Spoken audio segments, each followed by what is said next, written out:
شہر کی پرانی جامع مسجد اپنی سادگی اور سکون کے لیے مشہور تھی۔ دن بھر کے ہنگامے سے تنگ آ کر لوگ یہاں آتے، نفل پڑھتے، دعا کرتے اور دل ہلکا کر کے لوٹ جاتے۔ مسجد کا امام مولانا یوسف بچپن کے قریب عمر کا ایک نیک دل شخص تھا۔ اس کی داڑھی میں سفیدی اور چہرے پر نور تھا۔ بچپن سے قرآن و حدیث خدمت میں لگا رہا، اس لیے لوگ اس پر اندھا اعتماد کرتے تھے۔ ایک سرد اور بارش بھری شام تھی۔ مغرب کی اذان کے بعد جب مولانا یوسف نمازیوں کے ساتھ دعا کر رہے تھے، اچانک دروازے سے ایک لڑکی اندر داخل ہوئی۔ اس کے کپڑے بھیگے ہوئے تھے، بالوں میں پانی ٹپک رہا تھا اور چہرے پر خوف کا سایہ تھا۔ وہ جلدی سے ستون کے پاس جا بیٹھی، کپکپاتے ہاتھوں سے اپنی چادر کو سنبھالتے ہوئے۔ مولانا نے دعا ختم کی تو نمازی ایک ایک کر کے نکلنے لگے۔ وہ لڑکی اب بھی وہیں بیٹھی تھی۔ مسجد میں بس چراغوں کی مدھم روشنی اور بارش کی بوندوں کی آواز باقی رہ گئی تھی۔ مولانا اس کے قریب گئے اور نرمی سے پوچھا، بیٹی خیریت ہے؟ لڑکی نے ہچکچاتے ہوئے کہا، مولانا صاحب میں گھر نہیں جا سکتی، باہر کچھ لوگ میرا پیچھا کر رہے ہیں۔ آپ نے مجھے یہاں پناہ دے دی تو شاید وہ ہمت نہ کریں۔ مولانا کے دل میں ایک لمحے کے لیے ہلچل ہوئی۔ وہ جانتے تھے کہ وہ اکیلے ہیں، مسجد کے دروازے بند ہیں اور ایک جوان لڑکی ان کے پاس ہے۔ اس لمحے شیطان نے اس کے دل میں وسوسہ ڈالا، یہ موقع ہے، کوئی دیکھنے والا نہیں۔ مولانا کے جسم میں ایک چھری سے دوڑ گئی۔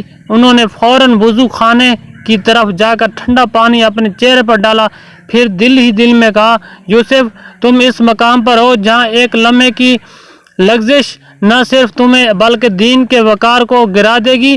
یہ امانت ہے، اللہ کی امانت۔ واپس آ کر انہوں نے مسجد کے ایک کونے میں چراغ روشن کر دیا تاکہ روشنی ہر طرف پھیل جائے، اندھیرے کا کوئی گوشہ باقی نہ رہے۔ روشنی میں سب کچھ واضح تھا۔ یہ نہ صرف لڑکی کے لیے حفاظت کا احساس تھا بلکہ مولانا کے لیے بھی ایک دیوار، تاکہ وسوسہ دوبارہ حملہ نہ کرے۔ مولانا نے لڑکی سے کہا، بیٹی تم یہاں آرام سے بیٹھو، میں تمہارے لیے پردے کا انتظام کرتا ہوں۔ انہوں نے ایک پرانا پردہ ستون کے ساتھ باندھ دیا تاکہ لڑکی الگ ہو جائے اور وہ خود دوسرے کونے میں قرآن کی تلاوت کرنے لگے۔ وقت گزرتا گیا، عشاء کا وقت ہوا تو چند نمازی آگے مولانا نے اذان دی، نماز پڑھائی۔ نماز کے بعد انہوں نے دو معتبر نمازیوں کو الگ لے جا کر بات سمجھائی اور کہا، یہ لڑکی مشکل میں ہے، آپ دونوں یہاں رہیں جب تک اس کے گھر والے آ نہ جائیں۔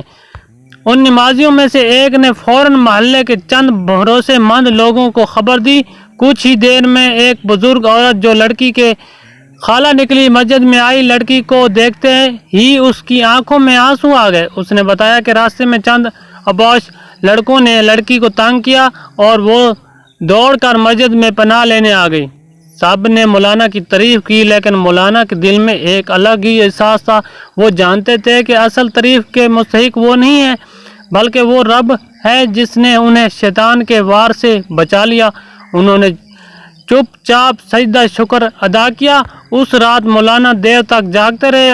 بارش رک گئی تھی مگر مسجد کے صحن میں پانی جمع تھا۔ وہ کھڑکی کے پاس کھڑے آسمان کی طرف دیکھتے اور سوچتے رہے، امانت کا امتحان ہمیشہ وہاں ہوتا ہے جہاں انسان کمزور پڑ سکتا ہے۔ اصل ایمان تب ہے جب کوئی دیکھنے والا نہ ہو اور تم پھر بھی اللہ کو دیکھنے والا سمجھ کر سیدھے راستے پر رہو۔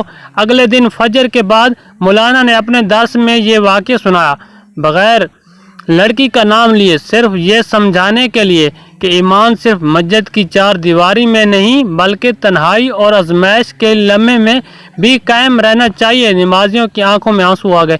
مولانا یوسف کی اس رات کی کہانی شہر بھر میں پھیل گئی۔ لوگ انہیں صرف امام نہیں بلکہ سچا امام کہنے لگے، مگر مولانا ہمیشہ مسکرا کر کہتے، سچائی میری نہیں، میرے رب کی ہے جس نے مجھے بچا لیا۔